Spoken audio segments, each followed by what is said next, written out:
Lecture number 12 और ये lecture important है। और लेक्चर नंबर स्टार्ट करने से पहले मेरी आप लोगों से रिक्वेस्ट है, अगर आप लोगों ने मेरा चैनल सब्सक्राइब नहीं किया हुआ तो उसे सब्सक्राइब कर लें, और अगर आप लोगों को मेरी वीडियो अच्छी लगती है तो इसे लाइक करें, दोस्तों के साथ शेयर करें। आज हम स्टार्ट करेंगे लेक्चर नंबर 12 और हम जो है पीछे से पढ़ते आ रहे हैं प्रोडक्ट रिलेटेड प्रॉब्लम। तो दो हमने पीछे से पढ़ी हैं, मैं आप लोगों को बता देती हूँ कि कौन से हम पीछे पढ़ के आए हैं। ये प्रोडक्ट रिलेटेड प्रॉब्लम दो पढ़ के आए हैं, प्रोडक्ट स्कोप चेंज और रिसर्च ओरिएंटेड सॉफ्टवेयर।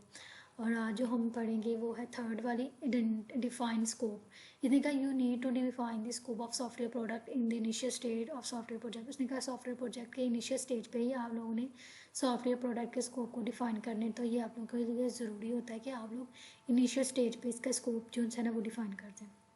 अगर आप ऐसा नहीं करते तो फिर जो है ना वो ये देखिए इसने कहा कि the product scope is ill define. अगर आप अच्छे स्कोप को अच्छे तरीके से डिफाइन नहीं करते, the software product does not have a proper focus on the features required in the product. उसने कहा कि जो प्रोडक्ट के अंदर जो फीचर्स हमें रिक्वायर्ड होते हैं, फिर सॉफ्टवेयर प्रोजेक्ट जो है वो उन पर सही तरीके से फोकस नहीं करता।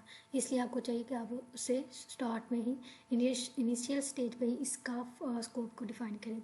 इसके बाद आता है फूजी यूज़र। इसने कहा है कि you also need to clarify the background characteristic of the user to final software work at the beginning of the software. इसने कहा कि जो सॉफ्टवेयर प्रोजेक्ट जब शुरू होता है तो उसके अंदर जो प्रोडक्ट सॉफ्टवेयर प्रोडक्ट जब कोई भी हम प्रोडक्ट करते हैं उसका जो फाइनल यूज़र होते हैं ना, जो सॉफ्टवेयर प्रोडक्ट को बना रहे होते हैं, जो उनके फाइनल यूज़र होते हैं, उनकी बैकग्राउंड की करैक्टरिस्टिक्स को आप लोगों ने क्लैरिफाई करना है और ये आप लोगों के लिए ज़रूरी होता है।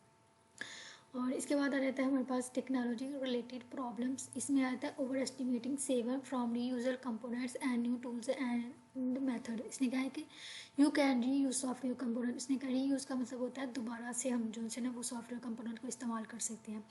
You can reuse software component in a software project. इसने कहा है कि जब आप सॉफ्टवेयर कंपोनेंट्स को री यूज़ करते हैं किसी सॉफ्टवेयर प्रोजेक्ट के अंदर to save time effort and cost, तो वो आप लोगों के टाइम कॉस्ट और एफर्ट को बचाता है। लेकिन अगर आप ये नहीं करते, यानी आप अगेन कोई कंपोनेंट क्रिएट करते हैं, शुरू से कोई कंपोनेंट खुद से मतलब कोई कंपोनेंट डिफाइन करते हैं, री यूज़ नहीं वो होता है, तो उसके लिए आप लोगों को ये चीज़ें लगती हैं, आपके ऊपर टाइम भी लगता है, टाइम एफर्ट और कॉस्ट भी लगती है। लेकिन अगर आप री यूज़ कर लें तो ये तीनों चीज़ें बच जाती हैं।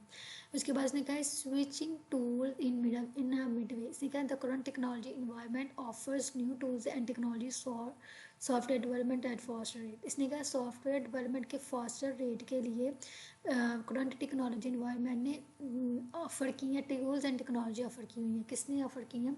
सॉफ्टवेयर डेवलपमेंट के फास्ट रेट के लिए जो से ना कुछ टेक्नोलॉजीज़ और टूल्स जो होते हैं वो ऑफ़र हुए हैं, और वो किसने ऑफ़र किए थे? करंट टेक्नोलॉजी इन्वायरमेंट ने ऑफ़र किए थे। और इसके बाद आ जाता है integration different software product in a cross platform implementation. इसने कहा था modern software environment required that all software should integrated either. उसने कहा है तो आजकल सॉफ्टवेयर इन्वायरमेंट है ना, वो ये चाहते हैं कि जितने भी सॉफ्टवेयर हैं वो एक दूसरे के साथ इंटीग्रेटेड हो जाएं। और इसके बाद इसने कहा कि the software project managers need to determine the scope of software product that such that is can be integrated easily with existing software। इसमें इसने ये कहा कि जो सॉफ्टवेयर प्रोजेक्ट का मैनेजर है वो उसके लिए ज़रूरी है कि वो जो है ना वो किसी भी सॉफ्टवेयर प्रोडक्ट के स्कोप को जो है ना पहले डिटरमाइन करे, इसको बयान करे, ताकि जो है ना एग्जिस्टिंग सॉफ्टवेयर के अंदर रहकर हम जो है ना वो एक दूसरे के साथ इंटीग्रेटेड कर सकें। और यही लेक्चर था इधर तक। और वैसे इस लेक्चर के एंड पे समरी है वो मैंने आप लोगों को बता देती हूँ क्यों है, लेकिन ये आप लोग पीछे सारा पढ़ के आए हुए। इसमें ये देखिए उसने कहा phase in software project can be organise into project life cycle. जो लाइफ साइकिल होते हैं उसे क्या कहते हैं? सॉफ्टवेयर प्रोजेक्ट के फेजेस को लाइफ साइकिल ही कहते हैं। फिर उसने कहा है कि सम जो साइकिल है उन्हें हम वाटरफॉल मॉडल, प्रोटोटाइपिंग मॉडल और इंक्रीमेंट मॉडल, स्पिरल मॉडल, ये सारी समरी है जो हम पीछे जितने भी लेक्चर पढ़ के आए ना उनकी। उसके बाद उसने कहा कि organisation policies and attitude influence the progress of software project. उसने कहा जो ऑर्गेनाइजेशन की पॉलिसीज होती हैं तो पॉलिसीज़ होती हैं वो जो है सॉफ्टवेयर प्रोजेक्ट की प्रोग्रेस पे बहुत ज़्यादा असरअंदाज होती है, और यही चीज़ हम पीछे पढ़ के आए हुए हैं। तो समरी में सारा यही है। तो आप लोग ने ये जो क्वेश्चन है ये मैंने ऊपर पीछे आपको बता के थी, लेक्चर नंबर 11 और 12 वाला जो क्वेश्चन है जो मैंने आपको बताया था, शॉर्ट में भी आएगा, MCQ में भी आ सकता है और लॉन्ग में भी आ सकता है। इन दोनों को आप लोगों ने बहुत अच्छे तरीके से करना है, स्किप बिल्कुल नहीं करना। और ये दो लेक्चर बहुत इंपॉर्टेंट है।